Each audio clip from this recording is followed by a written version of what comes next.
Hey guys, tonight we journey into a world you think you know, but trust me, you don't. We often imagine the past in broad strokes, castles, cloaks, and candlelight.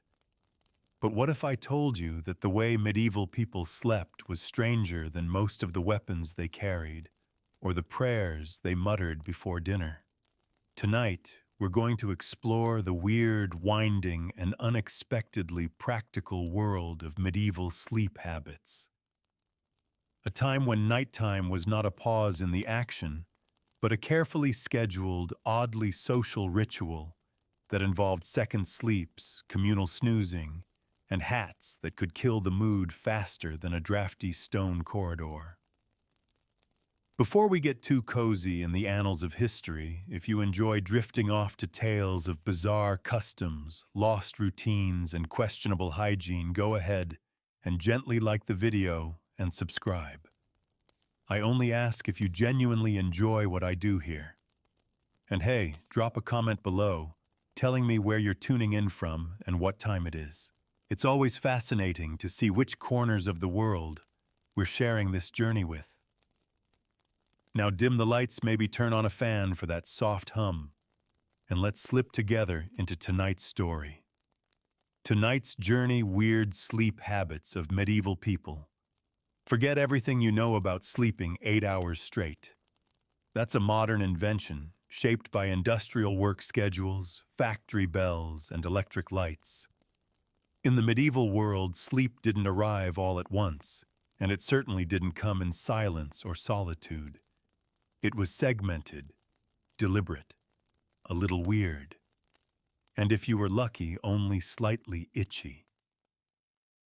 We'll explore what it meant to go to bed in a time before mattresses, before privacy, and before the concept of me time had ever occurred to anyone not wearing a crown. You'll learn about first sleep and second sleep, the two-act play of nightly rest that everyone from monks to mothers followed. You'll discover why sleeping with strangers wasn't scandalous, why some people believed midnight was the perfect time for intimacy and prayer, and why the most important bedroom accessory wasn't a candle or curtain, but a really good hat. So close your eyes, or keep them open if you like, and let your imagination travel back. Picture a small, smoke-stained room, a floor layered with rushes and insects, a blanket that smells like old goat. The air is cold. The fire's barely embers. You're not alone. And somewhere far off, a church bell begins to toll. Welcome to medieval sleep. You wake up, but it's not to the soft chime of your phone or the gentle vibration of a smartwatch. There's no sunrise alarm lamp, no blackout curtains to peel back. No, you wake to something else entirely. The cold. Your eyes flutter open, not because your brain has decided you're rested, but because your toes have issued a formal complaint to your spine. Your breath curls visibly in the air.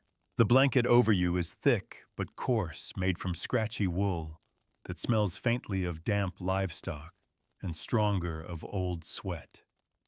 It covers not just you, but your sister beside you, and your brother, and a cousin you're not entirely sure belongs to this house.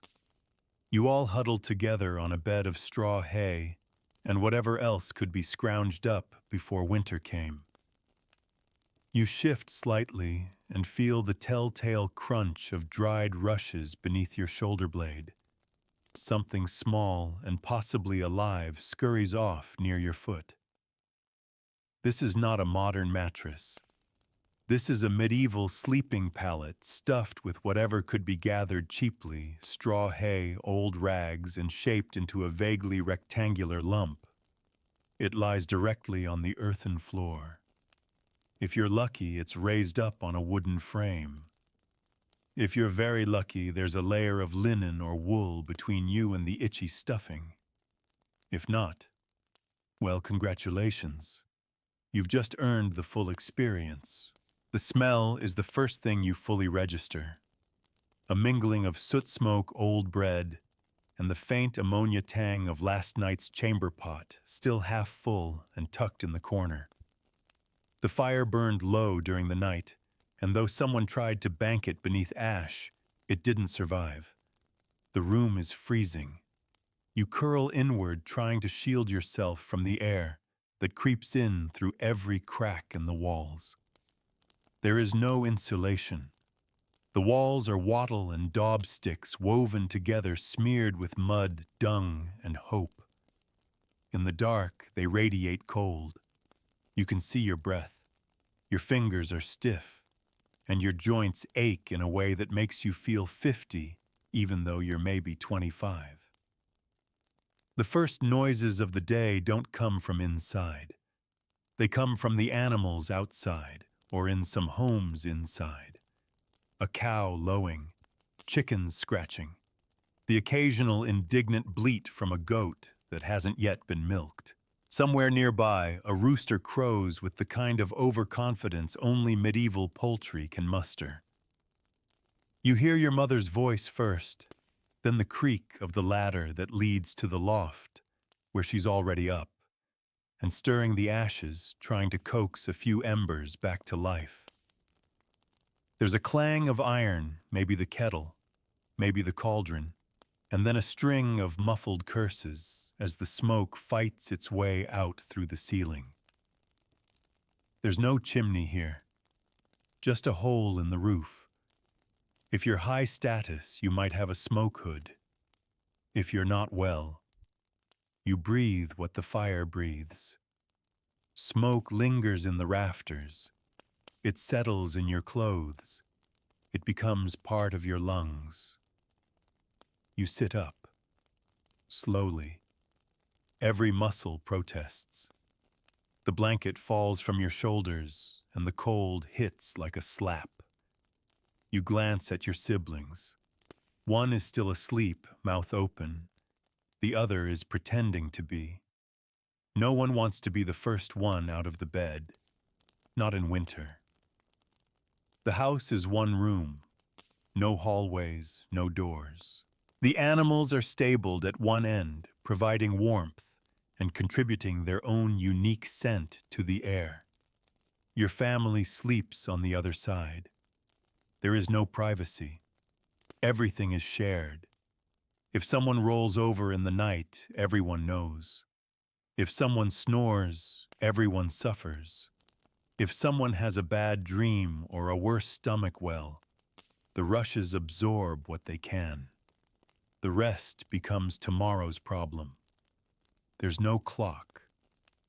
Time is told by light, by sound, by rhythm. You know morning not because it's written anywhere, but because the bell from the church tower rings once in the distance, and then again. A low, resonant clang. It's how the village keeps time. Prayers are said not by personal choice, but by collective schedule. Everyone hears it. Everyone stirs.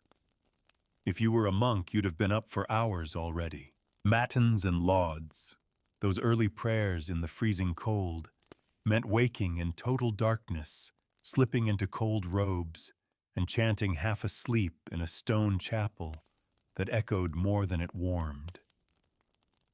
But you're not a monk.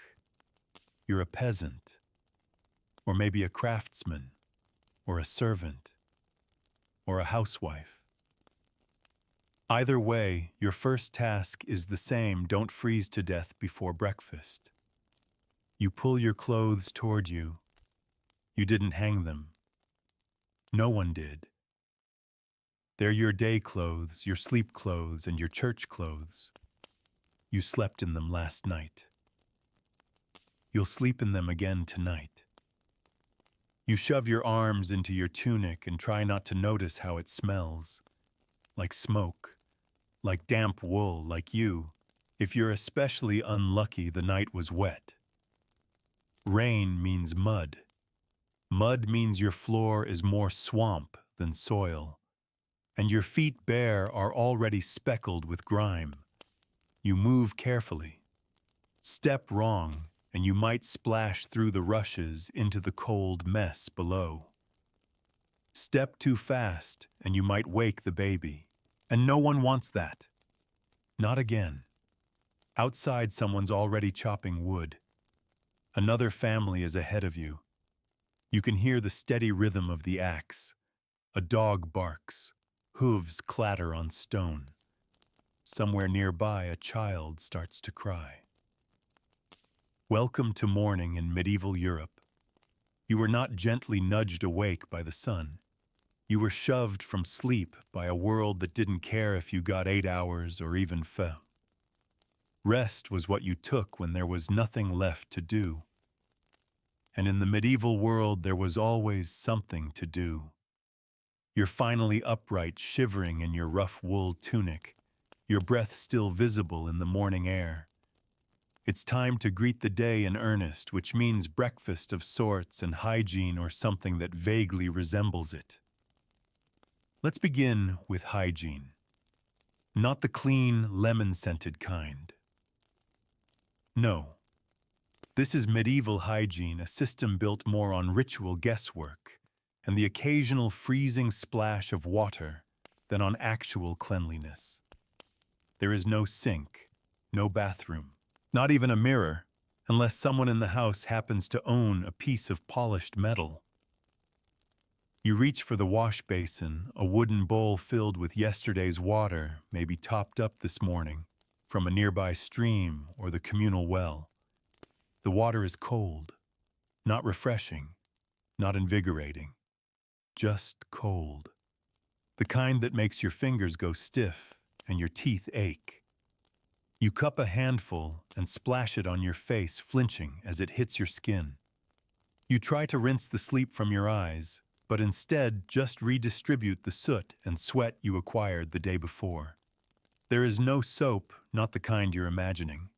Maybe a lump of ash and fat concoction, gray and gritty, made at home when the weather was warm enough for rendering. It smells like boiled tragedy and crumbles if you look at it wrong. Most days it's not worth the trouble, so you wipe your face with a cloth instead, or your sleeve, or both. Brushing your teeth, sort of. Maybe you chew on a twig. The end is frayed from being gnawed on for weeks. You rub it across your teeth and gums, trying to scrub off the memory of last night's pottage. No toothpaste, no mint, no floss. Just bark and hope. Your breath, like everyone else's, smells faintly of sour ale and something much worse. And yet this was considered enough. Washing your hands and face in the morning was good manners. Doing more than that, suspicious. Baths were rare not because people didn't enjoy being clean, but because getting clean was a logistical nightmare. Heating water took hours, filling a tub was work, and privacy laughable. Unless you were nobility with servants and a tiled bathhouse, bathing happened maybe once a week, maybe once a season. Hair is next. If you're a woman, your hair is long braided tightly, or hidden beneath a linen coif. It hasn't been washed in a month, but you've combed it carefully with a wooden or bone comb shared with your sister, your mother, your aunt. It pulls. It scratches. It doesn't get the lice out, but it makes you feel like you tried. If you're a man, your hair is shorter, shaggy, and likewise unwashed. You might dampen it with a bit of water to flatten the worst of the cowlicks. You might not.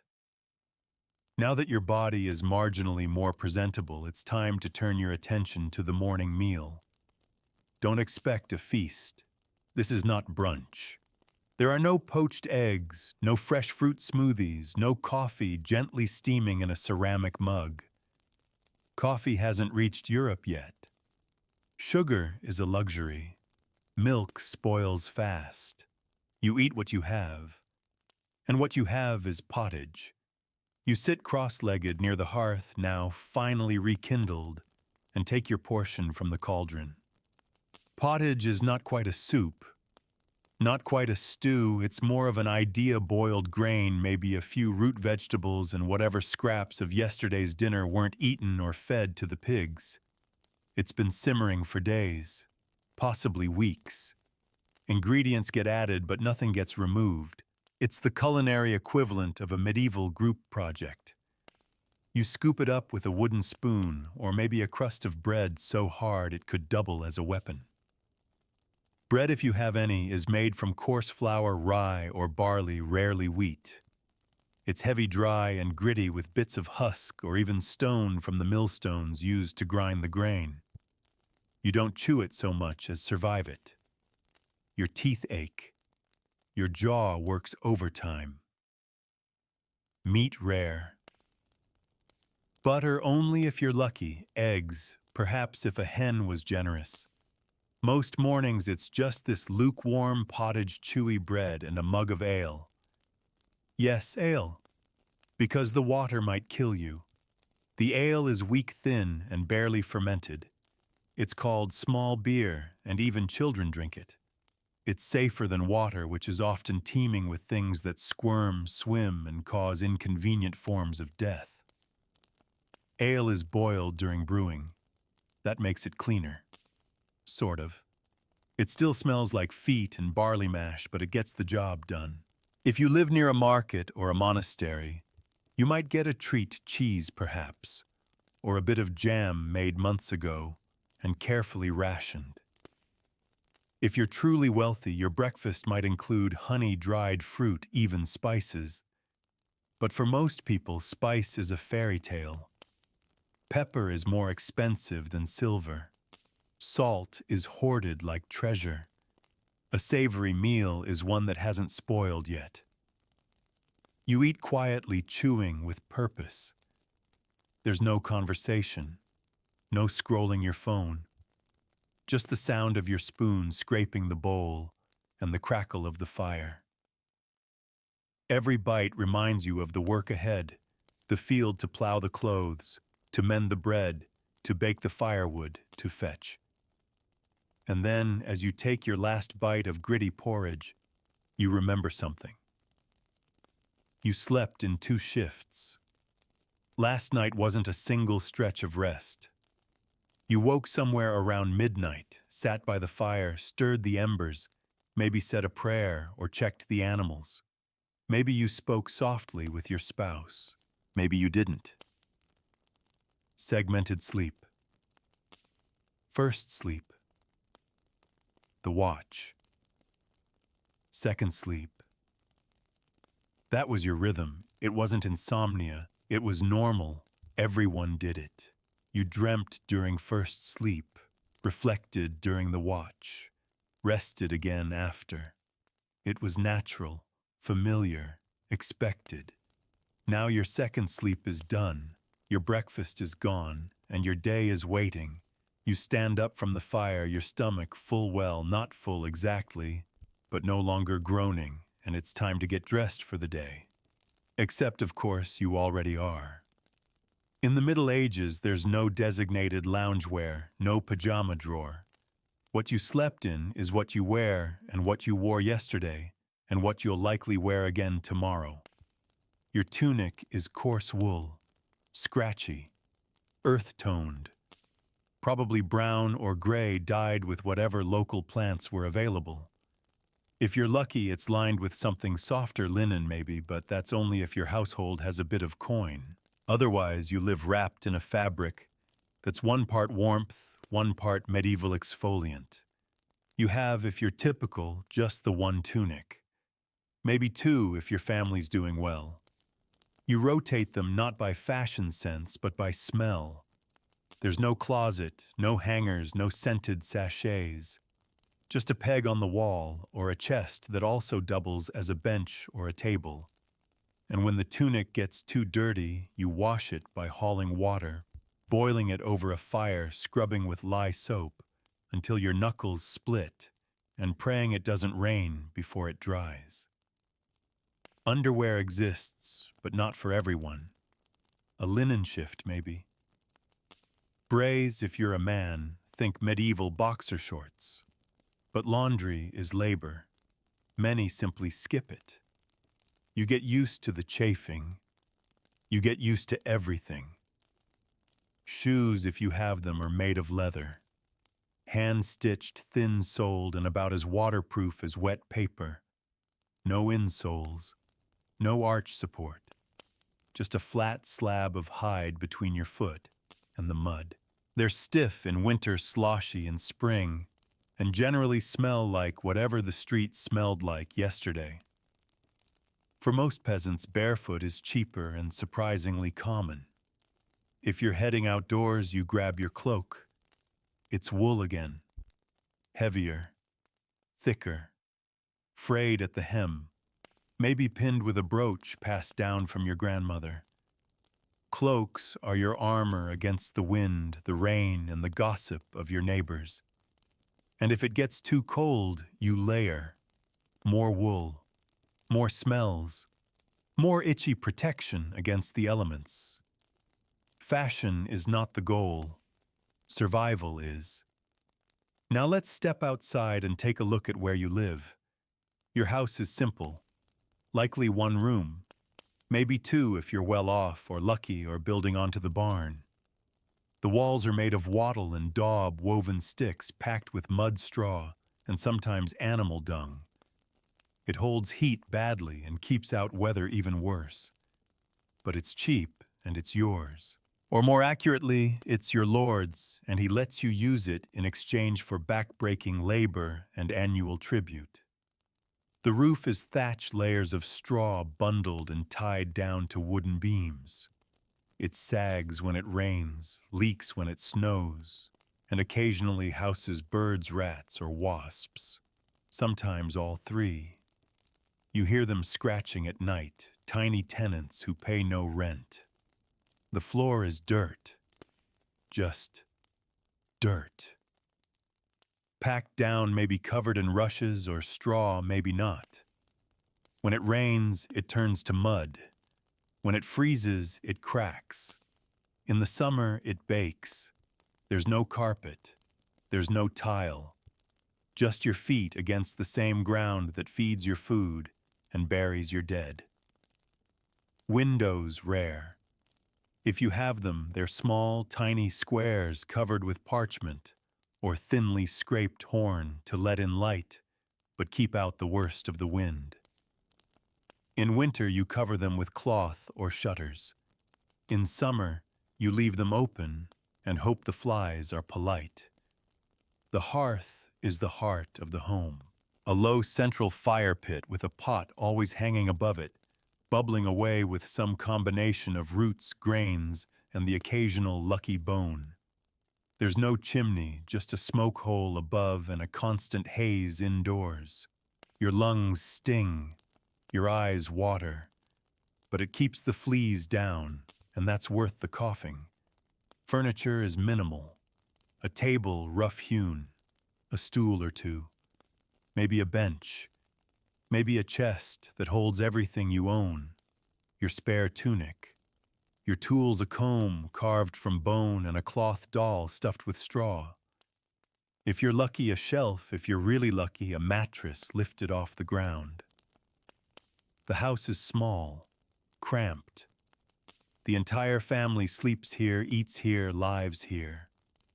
The animals sometimes do too, especially in winter. Chickens roost in corners. A pig sleeps near the door. A goat bleats from under the bench. Their body heat helps warm the room. Their smell does not. At night, the darkness is absolute. Candles are precious. Oil lamps even more so. You make do with firelight, and when it goes out, you sleep or lie awake, listening to the wind, the mice, the restless movements of the people beside you.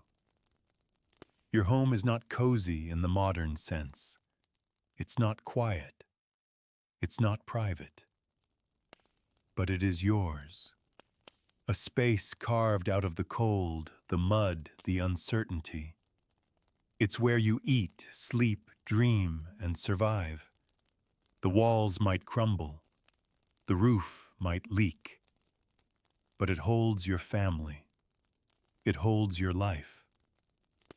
And every night, as you lie down in your scratchy clothes on your shared straw bed, you pull the coarse wool blanket to your chin, roll away from the draft that creeps through the cracked wall, and close your eyes against the world until the cold wakes you again. So now you're dressed barely and standing outside your home with your boots soaking up the morning dew and your breath hanging in the chill air. You've eaten your gritty pottage, washed your face with cold water, and you're mentally preparing for what comes next, the real work. Because in the Middle Ages, life wasn't about hobbies. It wasn't about personal growth. It wasn't even about long-term goals. It was about survival day to day, season to season, hour by exhausting hour. Your body already aches before the work begins. That's normal. You never really stop working, not even in your sleep. Every movement is a negotiation with pain. You're not lazy, you can't afford to be. Rest isn't leisure. It's a strategic pause between tasks that could kill you if you slip. If you're a peasant, which most people are, your job is the land. You plow it, plant it, weed it, water it, pray over it, and sometimes curse at it. You wake before the sun to walk into the fields dragging a wooden plow behind an ox that hates you, guided by your own calloused hands and the distant barking of your neighbor's equally unhelpful dog. Your tools are basic. A plow that's been patched more times than you can count. A hoe with a splintered handle. A sickle that's never been sharp enough. There is no innovation here. Just repetition. Dirt, sweat, pain. Over and over. Your knees sink into the mud. Your back bends. Your fingers are already raw, cracked from the cold or swollen from the summer heat. The ground is both your enemy and your lifeline. It will feed you if you're lucky, starve you if you're not. And you're not doing this alone. Your entire family works with you. Your children help sow seeds as soon as they're able to stand. Your spouse tends another row. Even your elderly parent, limping and half-blind, finds a corner of the field to weed because every hand counts. If it's not farming, it's something else just as brutal. Maybe you're a shepherd spending your days walking, watching guarding animals that barely listen to you and wander off at the worst times. Wolves are real, so are thieves, and if you fall asleep on your watch, you may lose your flock and your life.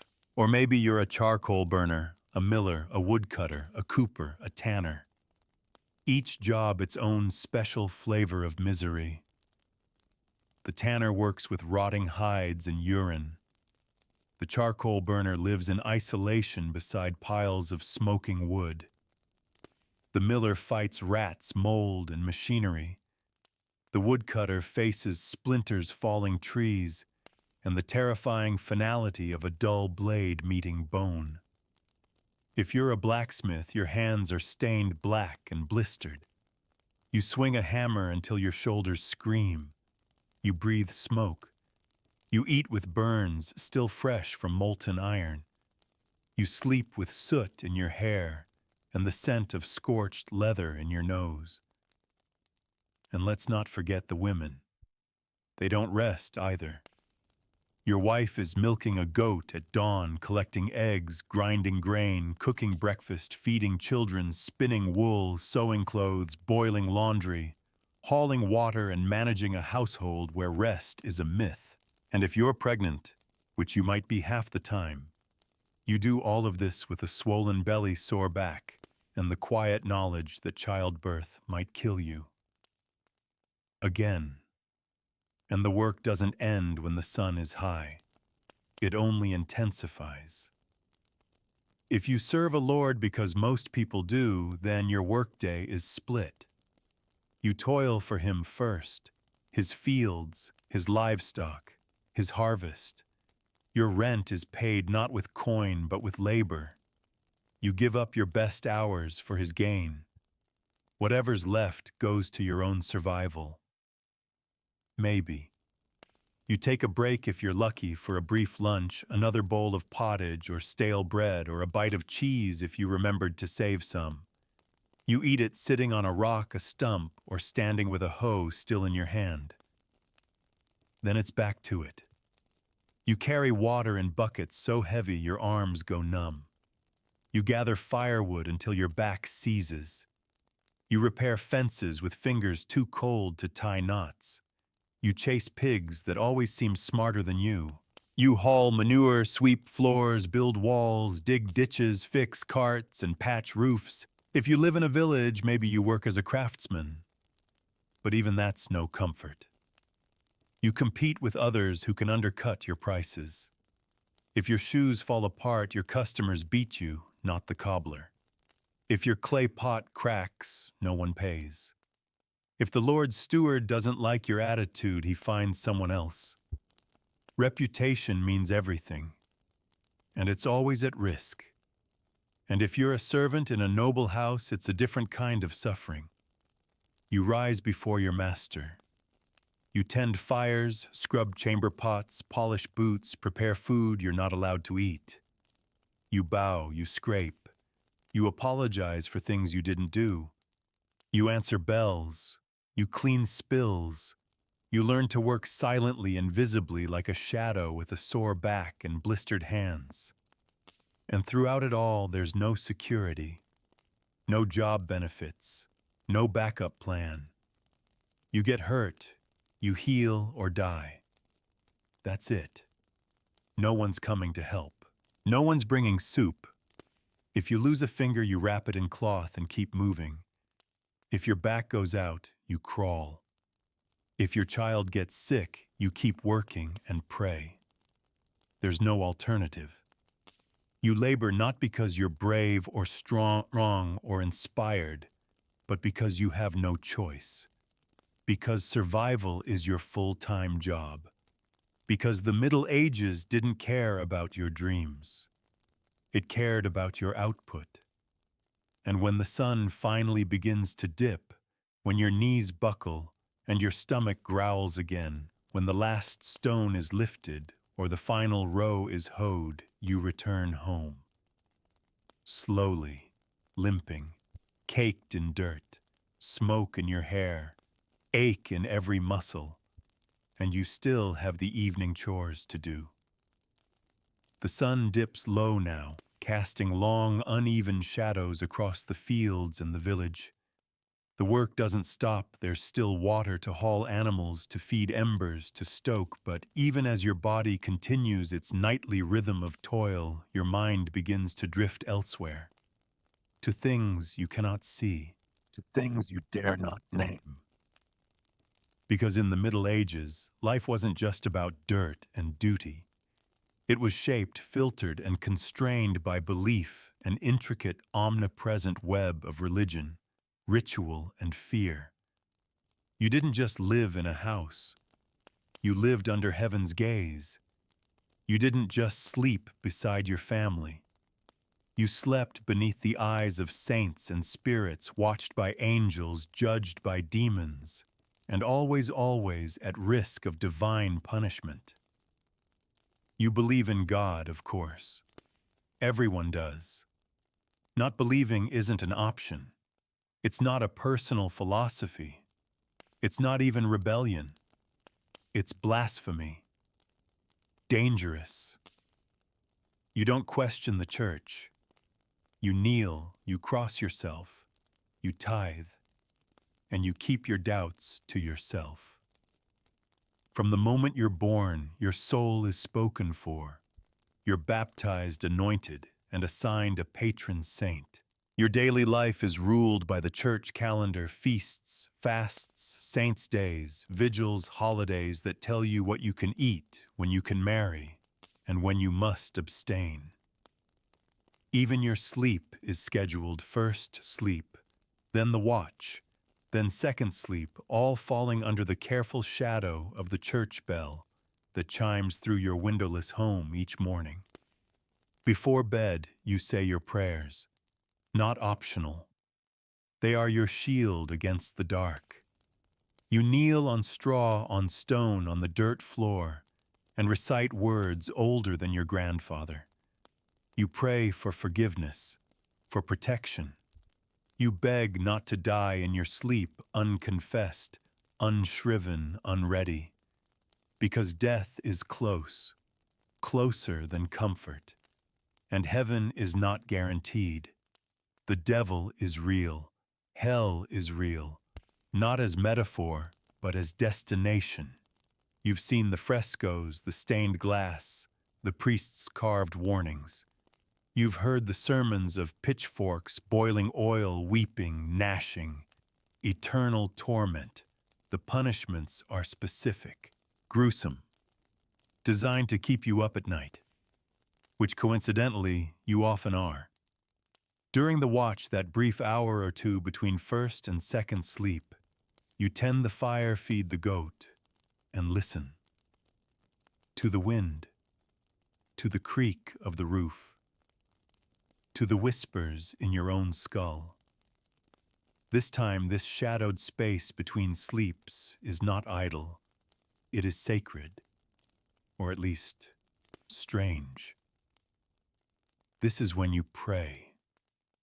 When you whisper Ave Marias or mutter the Pater Noster. Some recite full psalms. Others just fold their hands and plead silently. Because this hour is holy, and it's vulnerable. It's also the hour of temptation.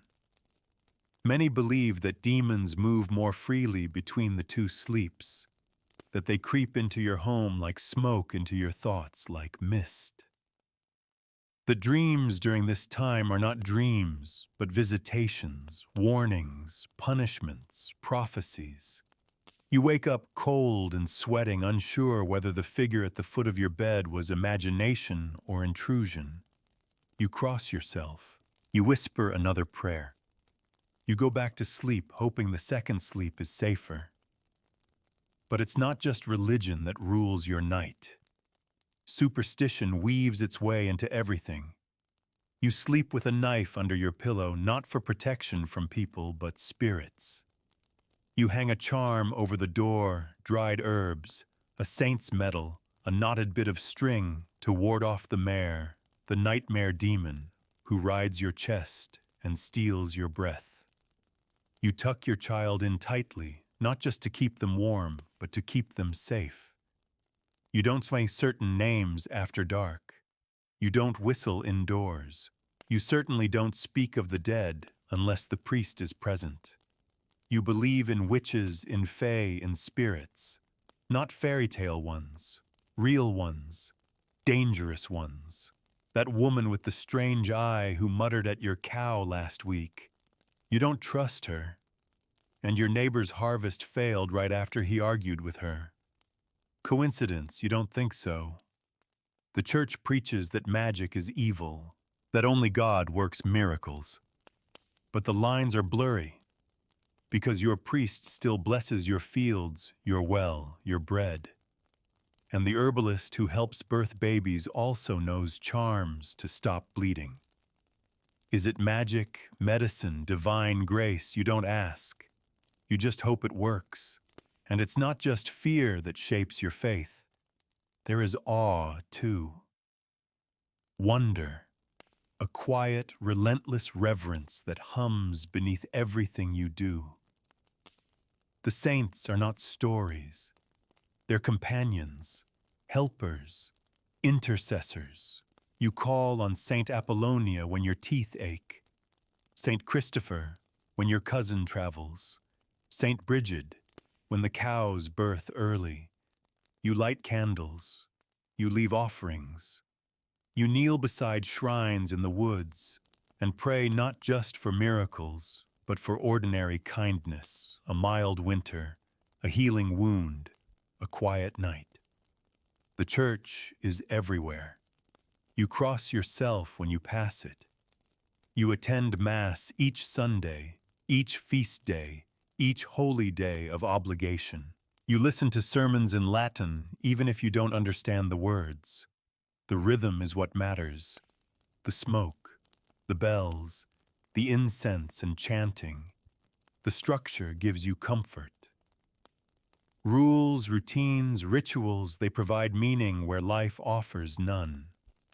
When children die, when harvests fail, when your dreams turn dark and the second sleep never comes, you believe not because you've been persuaded, but because belief is survival.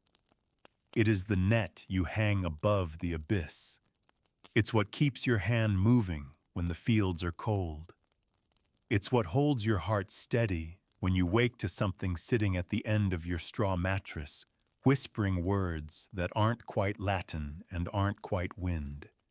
So you pray, you believe, you fear, you follow the rhythms passed down for generations. Because in the medieval world, sleep is not rest. It's not escape. It's a pause between two great uncertainties, your waking labor and your eternal one. The sky is dark now. The animals are quiet. The fire crackles low in the hearth. And once the worst of the day's labor has faded into muscle ache and cracked knuckles, you finally get to sit down for the main meal of the day. But let's be clear. Dinner in the medieval sense is not a feast unless you're a lord or a guest at a wedding. For most people, it's humble, repetitive, and usually brown. Your family gathers around a rough wooden table or perhaps just a cloth laid on the ground. There's no dining room, no chairs with cushions. Everyone eats where they can sit shoulder to shoulder, knees, touching tired hands, fumbling with bread and bowls.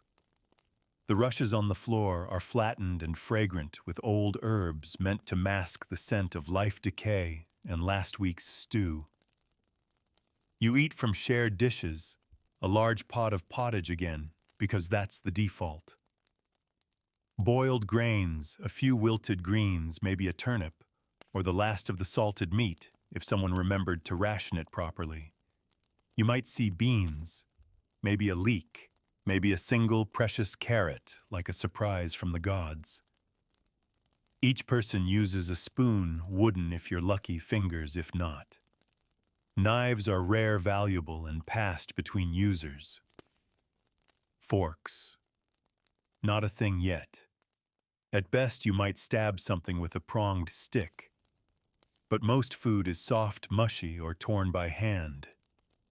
And the bread. There is always bread. Dense, heavy, sometimes stale, sometimes made with more filler than flour, acorns, beans, even ground up peas to stretch a bad harvest. If you're poor, your bread might be so hard you dunk it in pottage just to keep your teeth intact. For nobility, meals are more elaborate, multiple courses, game meats, sauces, thick with spices imported at terrifying prices. Cinnamon, cloves, saffron. You won't taste those unless you're in service or stealing leftovers, and even then carefully. Drinks ale mostly, the same weak warm brew you drank this morning, because the water's still suspect. If you're in a region with grapes, you might have wine. If you're in a monastery, it might be excellent.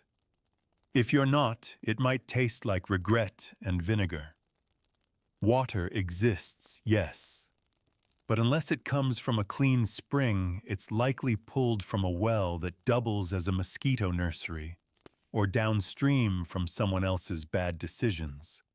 You drink ale because it's safer. Not to get drunk, though, some do, but to stay alive. On feast days or holidays, things change. You might roast a bird, small, scrawny, and more bone than meat. Pies might appear filled with spiced root vegetables or dried fruit. Cheese if you've got a cow and some patience. Honey cakes if you're blessed and someone didn't eat the honey first. But those are rare days. Special days. Most days are bland, boiled, and meant to fill the stomach, not delight it. Still, food is only part of the evening. Because after the meal, if you're not too exhausted, you get something miraculous, something beautiful, something dangerously close to joy. You get entertainment, not on a screen, not in headphones, but face to face, voice to ear, firelight to eyes. Maybe someone tells a story, a long rambling tale of knights, saints, or tricksters, of riddles, devils, or animals who talk. The kind of story passed down from a grandfather who swore it was true, but laughed when he said it. Or maybe it's music, a lute if one exists, a flute made from bone or reed, a drum slapped together from hide and wood, or just a voice rough from shouting in the fields but still clear when it sings the old ballads, the ones that make children sit still and old women hum along. Dancing happens too, though space is tight and feet are sore. You might stamp along to the rhythm of a chant or clap while someone stumbles through a jig half-remembered from last year's midsummer festival. If it's a market day or you've journeyed to town, you might see a juggler, a puppet show, a bear on a chain, a miracle play performed by townsfolk in borrowed robes. Not Shakespeare, he's centuries away. But drama, yes.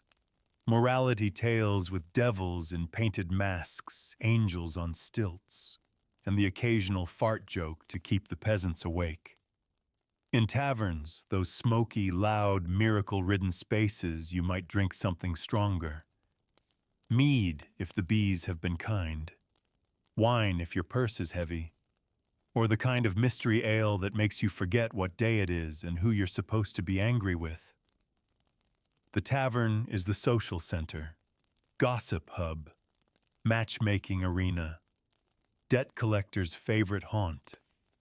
It's where secrets are spilled, songs are shared, fights break out over spilled drink, and someone always loses at dice.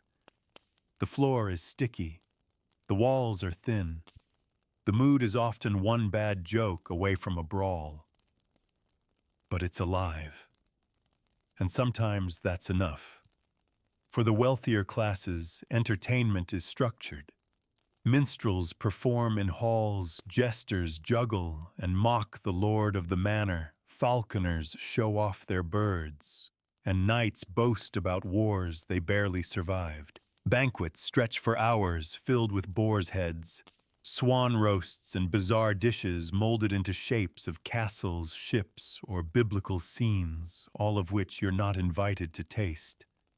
But back in your cottage where the fire is low and the rushes smell faintly of rosemary and livestock, your entertainment ends with stories. A song hummed softly, a prayer said together, a moment of laughter shared between exhaustion. And then the candles are snuffed. The flames sink low. The darkness reclaims the room. You settle into your shared bedding body, aching mind still swirling with the day's chatter. And just before sleep takes you first sleep, you whisper one last thing to yourself. Tomorrow you do it all again. You're trying to sleep now.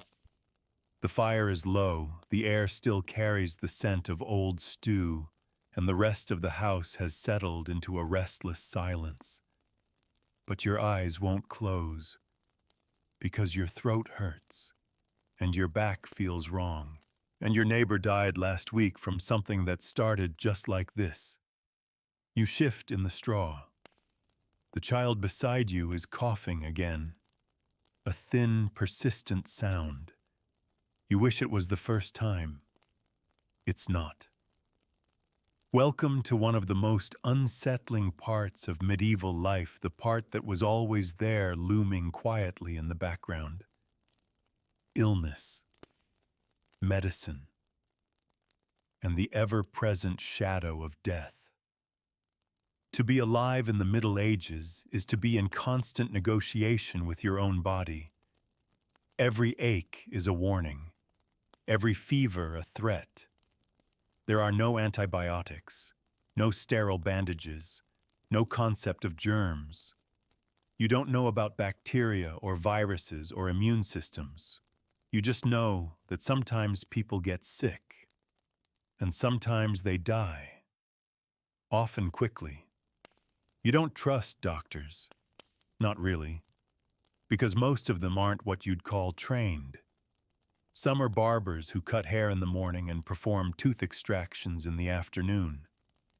Others are monks with old herbals and questionable Latin. Some travel from town to town with tinctures and elixirs they swear will cure everything from gout to heartbreak. And even when they do help, it hurts. Bleeding is a popular treatment. Yes, cutting you open to let the bad humors escape. Your blood is considered a dangerous fluid when there's too much of it. Leeches are used too. Sometimes they're kept in a jar by the fire. You name them. You hate them. Then there's purging, vomiting, enemas, anything to cleanse the body of its invisible imbalances. These aren't last resorts. These are step one. Your local healer might use herbs. If you're lucky, they actually know what they're doing. Willow bark for pain, yarrow for wounds, mugwort to ward off evil dreams. But dosing is guesswork, and side effects, well, we'll pray through those. Some cures are more spiritual, a relic pressed to your forehead, a pilgrimage to a holy shrine, a candle lit beside the bed while a priest mumbles Latin over your shivering body. You've seen people healed by prayer. You've seen more buried with it. And if the illness spreads, if it moves from house to house like smoke, you know what's coming next. Fear. Isolation. The church bells will toll for the sick. White crosses will be drawn on doors. People will whisper about sin, about punishment, about witches or foreign traders or bad air from the east. And the dying begins. Pneumonia, dysentery, plague, fevers with no names, childbirth gone wrong, infected wounds, tooth infections that swell until they choke the throat. Everything is dangerous. Everything is fatal if it decides to be, even sleep. You might not wake up. People don't always. The line between rest and death is very thin. You've seen someone go to bed with a headache and be carried out the next morning wrapped in a blanket. Funerals are fast. You don't preserve the body. You don't have time. If someone dies, you bury them. You dig the hole by hand. You say the prayers yourself if no priest is available. There's no makeup, no embalming. Just earth and grief and another empty space by the fire. And you never forget the smell. Sometimes you sleep beside the sick because there's no choice. You share the same bed, the same air, the same cough. One child dies, another survives. No pattern, no reason. You wonder why. You pray. You fear.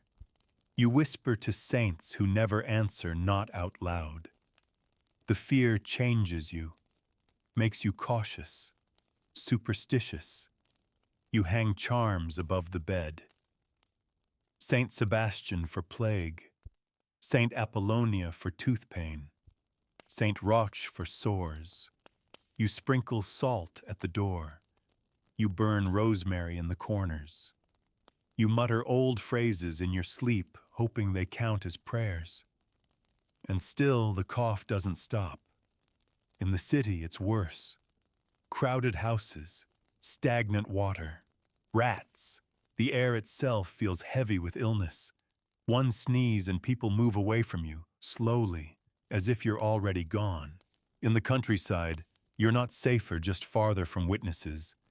If someone collapses in the field, they don't always come back. And if the plague comes, you see entire villages vanish. Empty houses, doors swinging in the wind, fires burned down to cold ash. You've heard of entire towns where not a soul was left, just the dogs and the silence. When you do sleep, your dreams are strange. You see the dead. You see yourself dying. You wake with sweat pooling in the hollow of your neck, hands curled into fists.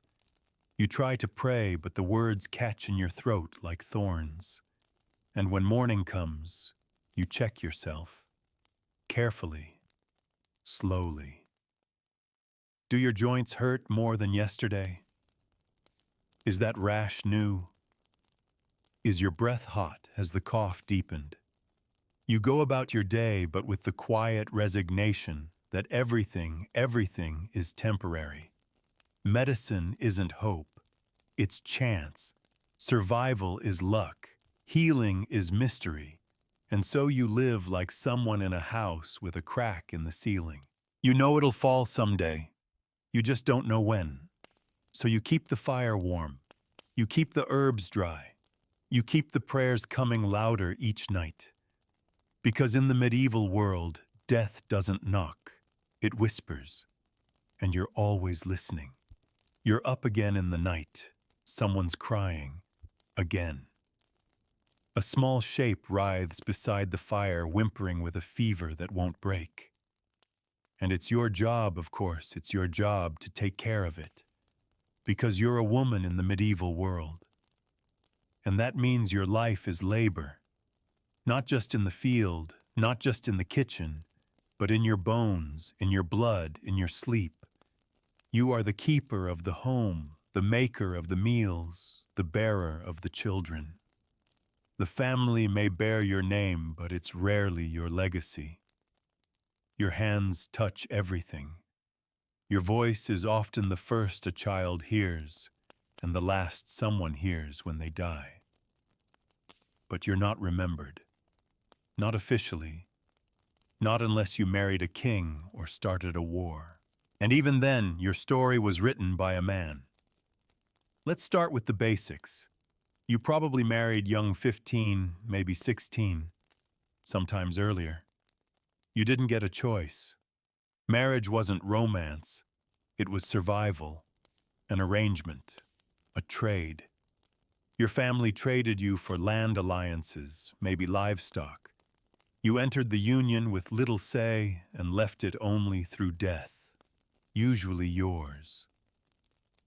Childbirth is your defining duty. And your greatest danger. No epidurals, no trained doctors, no clean sheets, no sterile tools. Just a dark room, a midwife who's seen more than she'll say, and the knowledge that today could be the day you leave this world trying to bring someone else into it. You scream into a pillow so the neighbors don't hear. Or you don't scream at all. You're too exhausted. The baby arrives, or it doesn't. You bleed.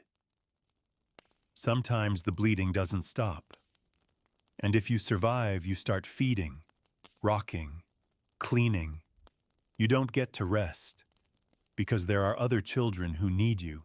There's laundry to wash, food to cook, pigs to feed. Your husband is already outside chopping wood. He won't check if you're okay. That's not how it works. Your body is not your own. Not before marriage. Not after. Your time isn't yours either. You rise before the sun, tend to the fire, prepare the morning pottage, clean what little can be cleaned, mend what's torn, soothe what's crying, and do it all again tomorrow. If you're wealthy, you have servants. That's your consolation. If you're a noble woman, your burdens are gilded, restricted by custom, veiled in fabric.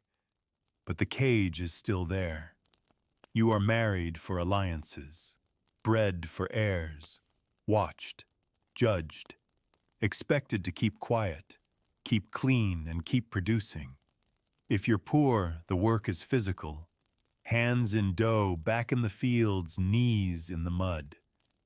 There's no room for frailty, no space for dreams.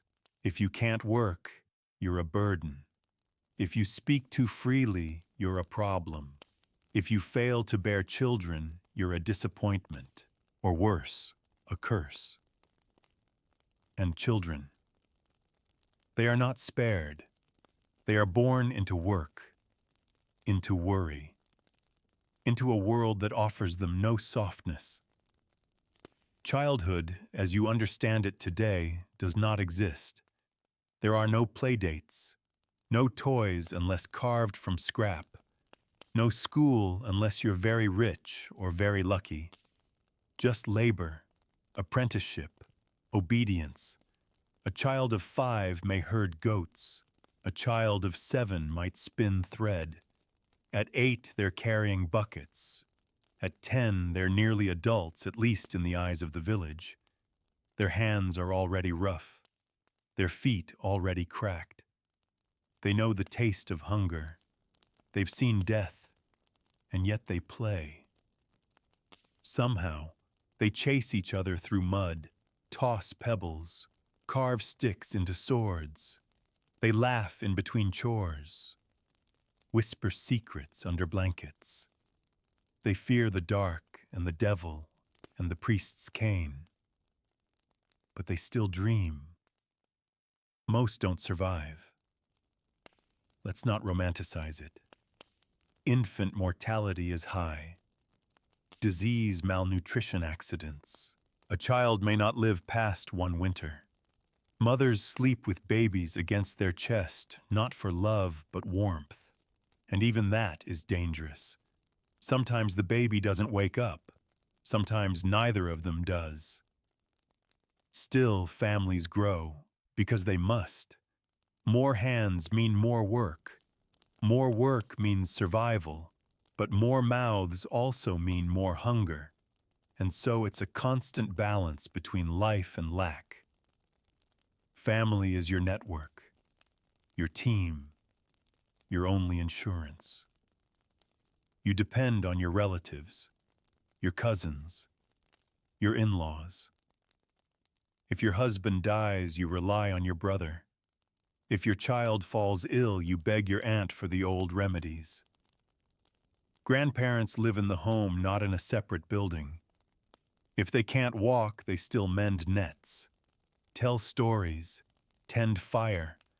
Their wisdom is valued, but their age is a burden. There's no pension, no doctor visits, just a slower shuffle and a quieter place at the hearth. Family discipline is strict. Children are beaten, sometimes gently, sometimes not. It's not seen as cruelty. It's seen as love, as survival. The world is harsh, so you must be too. Love exists, but it's complicated. You care deeply for your children, your spouse, your parents, but affection isn't always shown. Hugs are rare, compliments rarer. You express love by showing up, by staying, by working through pain, by kneeling beside a sickbed for 3 nights straight, whispering prayers into the smoke. And through it all, you sleep side by side, on the same bed, on the same floor. Sometimes 4, 5, 6 people to a mattress. Children kick, adults snore, babies cry. You shift in your sleep to make room for someone who wet themselves again. No one has their own space. You wake together. You eat together. You work together. You mourn together. Family life in the medieval world is not peaceful. It is not gentle. But it is tight. It is necessary. It is in many ways the only comfort you get. So tonight, as you drift off between the snores and the sobs, and the occasional cough that doesn't sound quite right, you hold your child a little closer, You whisper one more prayer, and you sleep. Because tomorrow you'll need your strength again. It's past midday. The sun, if visible at all, hangs low and hazy behind a sky that seems tired of pretending to be blue. You've eaten a second bowl of something bland. Maybe a slice of dried apple, tough as leather. Maybe not. You stretch your arms, wince at the pain in your back, and brace yourself for the second round of the day's demands. Because while the morning is for survival, tending to fields, animals, and firewood, the afternoon often brings something more complicated. People. And people in the medieval world are often more dangerous than hunger. Let's start with your obligations. If you're a peasant, you don't own the land you work. You owe service to your lord. That means labor, more fields, more carts to unload, more fences to repair. And if you're late, if you're sick, if your ox broke its leg, it doesn't matter. The steward doesn't care. He arrives on horseback, always on horseback, and watches you with the kind of expression that says, "My boots are worth more than your entire cottage." He records your name, maybe your debts. He might sneer, or joke, or say nothing at all. Either way, his word becomes your burden. If you're a servant in town, you face your master's moods. A spilled cup, a slow answer, a burnt loaf. Any of these can earn a slap, a shout, or dismissal. And dismissal doesn't just mean you're fired. It means you're homeless. It means hunger. Punishments are quick, harsh, public. A man caught stealing bread may be whipped in the square. A woman accused of gossip might be locked in the stocks on display, while townsfolk throw rotten fruit or simply laugh. If you owe money, you may be chained. If you speak out of turn, you may be shamed. The concept of justice is less about fairness and more about power. And power is something most people do not have. And if you're a woman, your margin for error is razor thin. A rumor, a raised voice, a failed birth. All of these can be used against you. You might be called a scold, a harlot, a witch, and once the whispers begin, they do not stop. You'll be watched, avoided, maybe accused. Social conflict festers everywhere. Between villagers, between classes, between households that have hated each other since someone's pig wandered too far 30 years ago. Land disputes are common. Fights over water rights, grazing paths, or the exact boundary between two vegetable patches. These are not petty things. They are survival. A lost plot means a hungry winter. A denied path means a lost flock. People will kill for less. And then there's the church, always watching, always judging. The priest might visit, might scold, might sermonize about pride, envy, sloth. He may accuse you of forgetting your tithe, of skipping mass, of doubting. And who are you to argue he speaks Latin? He speaks for God. You speak only to survive. You nod. You agree. You swallow your rage and go back to churning butter, or splitting logs, or cleaning the soot from your only cooking pot. Conflicts rise in whispers, arguments hissed behind closed doors, a shove in the tavern, a cursed glance across the market. Someone didn't return a borrowed tool. Someone let their dog wander into your beans. Someone flirted with someone else's spouse. Someone's child stole an egg. Every injustice feels personal. Every slight intentional. And yet, you cannot afford revenge. Not really. You don't want the steward involved. You don't want the reeve writing your name in the complaint book. That leads to more questions, more costs. So you bide your time. You gossip. You wait for the next village gathering. You avoid them in the lane, in the fields, in the tavern. Until one day, maybe it boils over. A shout, a shove, a fist fight outside the alehouse, mud blood shouting, and then the stocks, the shame. And if the conflict is bigger, if it involves landowners, merchants, clergy, then it becomes something worse. A trial. But not a trial like you imagine. There's no jury, no rights, no lawyer in a powdered wig. There is testimony, yes, but it's often hearsay spiced with envy. There's punishment, but not always justice. Branding, fines, imprisonment. And for serious crimes, the scaffold. People gather to watch justice enacted. A hanging, a burning, a beheading. These are spectacles, social events. Children watch. Merchants sell pies. The condemned is paraded through town. Shame is the lesson. Fear is the goal. And yet, sometimes justice is communal. Villagers may rally to protect one of their own, to testify, to shield. Because if the system is unfair, and it often is, then people must be each other's safety net. But it's fragile, so fragile. A single wrong word said at the wrong time to the wrong person can undo a life. So you keep your head down, you mind your business, you nod to your enemies, smile at the priest, bow to the steward, and you go home with your fists clenched and your jaw aching, because anger is dangerous and injustice is common. And still the world turns. You eat your evening pottage with a quiet bitterness. You watch your children play with sticks and mud and worry what they'll inherit.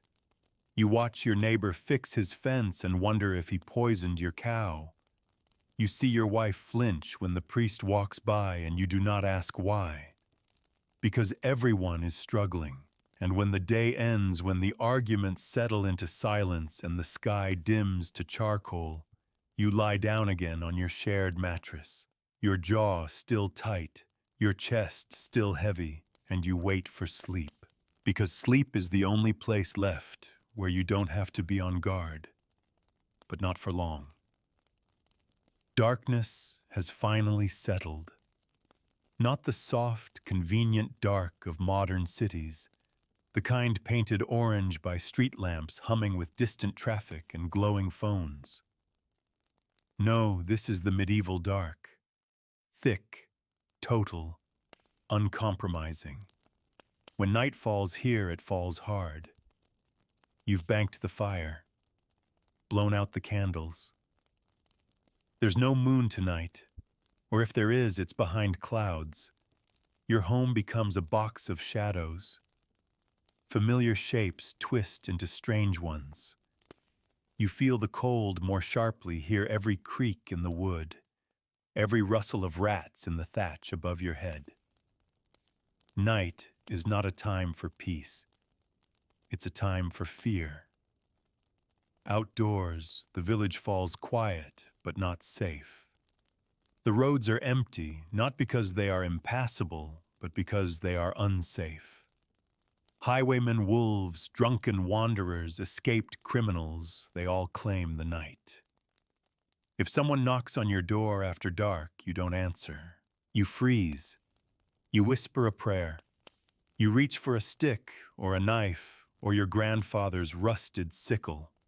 There is no police, no emergency line. If someone wants to hurt you tonight, there's no one to stop them. But the danger isn't just outside. Inside your home is its own collection of hazards. The fire might spark. The thatched roof might catch. And if it does, the flames will spread faster than you can scream. You have no water ready, no escape plan, just walls made of sticks, mud, and dried straw, and the silent hope that tonight the embers stay where they belong. And there's more. Sickness grows stronger at night. Fevers rise, coughs worsen. A child who seemed merely tired at sunset might be burning with illness by midnight. You can do nothing but press a damp cloth to their forehead and whisper reassurances you don't believe. Medicine doesn't come in the dark. Only fear does. You lie in bed, if you can call it that, among family members who stir, snore, mutter. One has gas. Another kicks in their sleep. You can't move without touching someone else. Privacy is a concept for the rich. For you, the night is a group activity whether you like it or not. The mattress is lumpy, shared and crawling. Lice, fleas, worms sometimes. No sheets, no pillows, just wool straw and the occasional suspicious stain. You itch constantly, but you're too tired to do anything about it. And if you live near a church or graveyard, the fear is sharper. You've heard the stories.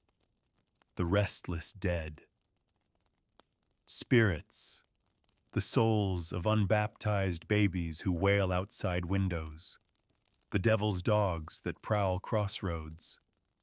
You've heard about the night hag who sits on your chest and steals your breath. When you wake in the dark, paralyzed and gasping, you don't call it sleep paralysis. You call it a visitation, and you pray it doesn't return. So you try to sleep again. This is your second sleep. After the watch, those strange, lonely hours between first sleep and the second, you've banked the fire again. You've checked the door. You've whispered your last prayer. You've told your children to hush.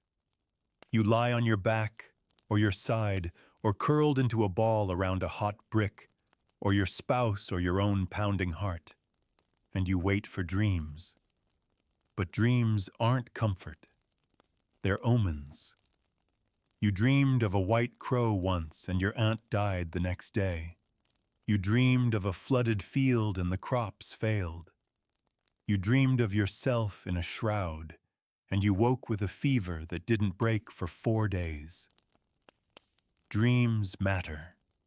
They're messages from saints, from spirits, from the parts of yourself too frightened to speak in daylight. You sleep uneasily, and the sounds return.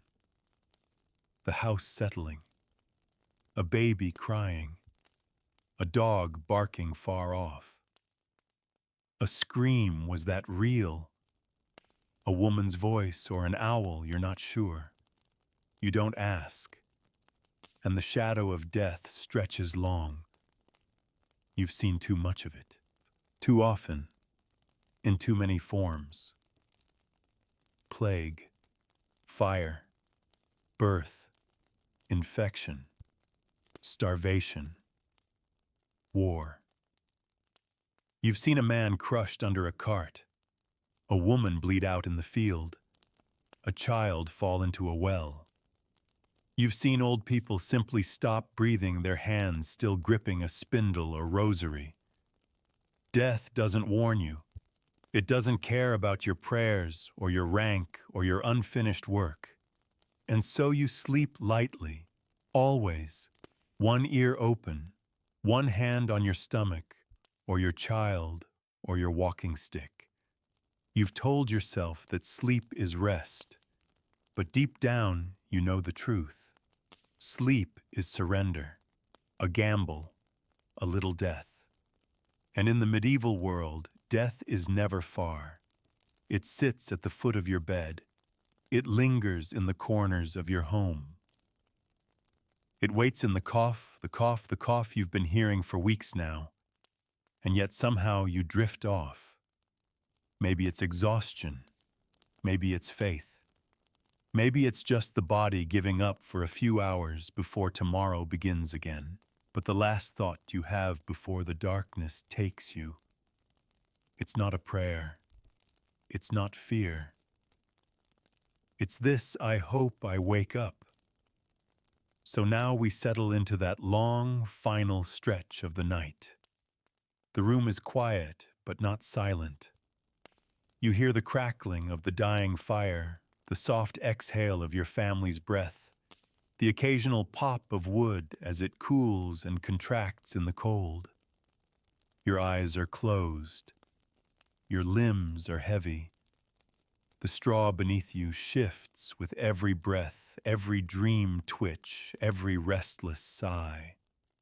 And as you begin to slip deeper into the folds of second sleep, you reflect, maybe not consciously, but somewhere behind your tired eyes, on everything it took just to get to this moment. Because life in the medieval world was not easy. Every day was a gauntlet, a challenge to your body, your patience, your faith. You didn't have time to wonder about happiness or destiny or work-life balance. Your life was the work, and sleep when you got it was the only piece you could count on. And even that came with rules. Segmented sleep wasn't a luxury. It wasn't a problem. It was simply how people lived. The night was divided. First sleep came with the darkness, usually not long after sunset. Then the watch, an hour or two of wakefulness in the middle of the night, used for prayer intimacy, tending the fire, or staring silently at the beams above your head. Then second sleep, deeper, stranger, sometimes shorter, until the rooster or the church bell told you it was over. This rhythm, this cycle matched your world.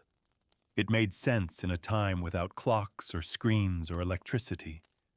In a world ruled by firelight and frost, your body followed the sun, and your sleep followed your body. But of course that sleep wasn't comfortable. Your bed was shared. Your air was cold. Your nightshirt, if you had one, was wool. It itched. The roof above you groaned. The floor beneath you crawled. And every dream might carry the weight of something more than imagination. You feared the dark, not as a child fears monsters, but as an adult fears reality. Because in the medieval night, monsters weren't fantasy, they were real. They had names, faces, histories. They sat on your chest. They watched from the shadows. They stole your breath and whispered lies in your sleep. And yet somehow you endured. You woke up. You worked. You cooked. You healed.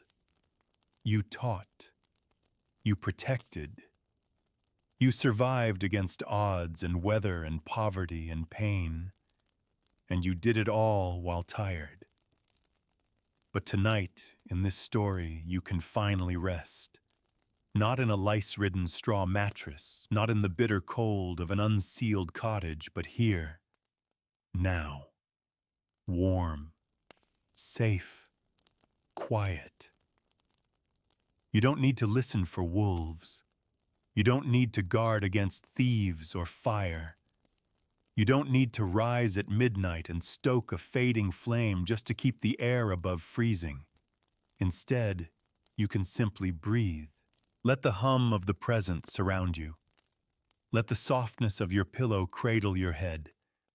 Let the miracle of modern peace carry you through the darkness. You're not sleeping in a room filled with smoke.